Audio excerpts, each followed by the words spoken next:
जब तक पाणी ग्रहण संस्कार ना हो तब तक ब्रह्मचर्य अवश्य रहो।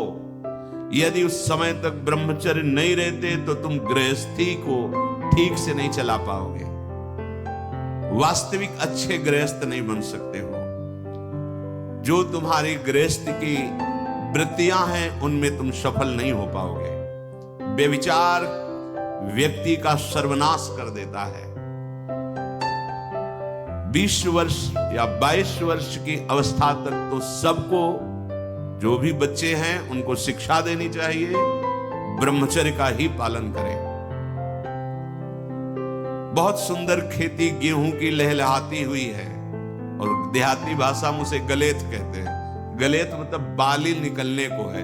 अब काट लो आप, एक दाना नहीं मिलेगा और थोड़ा रुक जाओ धैर्य पूर्वक, बाली आ जाने दो, उसमें दाना पड़ने दो और दाना पक जाने दो तो 1 बीघा खेत में 40 मन गेहूं होगा। ऐसे ही जो आप 13-14 वर्ष की अवस्था से आपके अंदर परिवर्तन होता है, एक भोगाकर्षण होता है सबके अंदर जो इस भूमि में जन्मा है, या भगवान या भगवत प्राप्त महापुरुष कारक पुरुष, उसकी बात तो अलग है। अन्यथा जो भी जन्मा है, जहां 12, 13, 14 वर्ष की अवस्था होती है, काम वेदना जागृत होने लगती है। मन एक अलौकिक आकर्षण, भोगाकर्षण की तरफ भागने लगता है। एक चाह होती, कोई हमारा ऐसा दोस्त हो, कोई हमारा ऐसा प्यारा हो जिसको हम अपना जीवन समर्पित करें। ऐसा होता है, एक माया का ऐसा आकर्षण होता है। इसीलिए पूर्व में गुरुकुल भेजा जाता था, बिल्कुल भोग विलासता से दूर, एकांत में महान ब्रह्म ऋषियों के शासन में, चाहे वो राजकुमार हो चाहे गृहस्थ बालक हो, एक ही संगत में बैठाल कर अध्यात्म विद्या के द्वारा, नियम संयम यम के द्वारा उन्हें पूर्ण किया जाता था। उनका ज्ञान पूर्ण, उनका संयम पूर्ण, विचार उनका सत्य, फिर वहां निर्णय लिया जाता था। अब मैं आजीवन नैष्ठिक ब्रह्मचारी रहकर संन्यास लूंगा, अब मैं गृहस्थ में जाऊंगा। दोनों की पद्धतियां थी।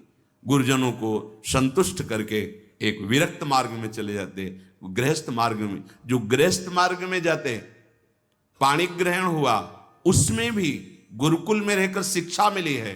कब, कैसे, किस विधान से हमें ब्रह्मचर्य का गृहस्थ में प्रयोग करना है। ऐसा नहीं कि मनमानी व्यभिचार प्रवृत्ति। यहां तो अब ऐसे आचरणों की बढ़ोतरी हो रही जहां शास्त्र, संयम, गुरुजनों की आज्ञा, इनका तो कोई महत्व ही नहीं रह गया है। कैसी कलयुग की विचित्र मलिन चाल। जिस अवस्था में असंग रहकर विद्या का अध्ययन करना, स्वास्थ्यवर्धक चेष्टाएं करके स्वस्थ होना, समाज सेवक, देश सेवक, परिवार को सुख पहुंचाने वाला आचरण, अध्यात्म विद्या का ज्ञान, वहां छोटे से ही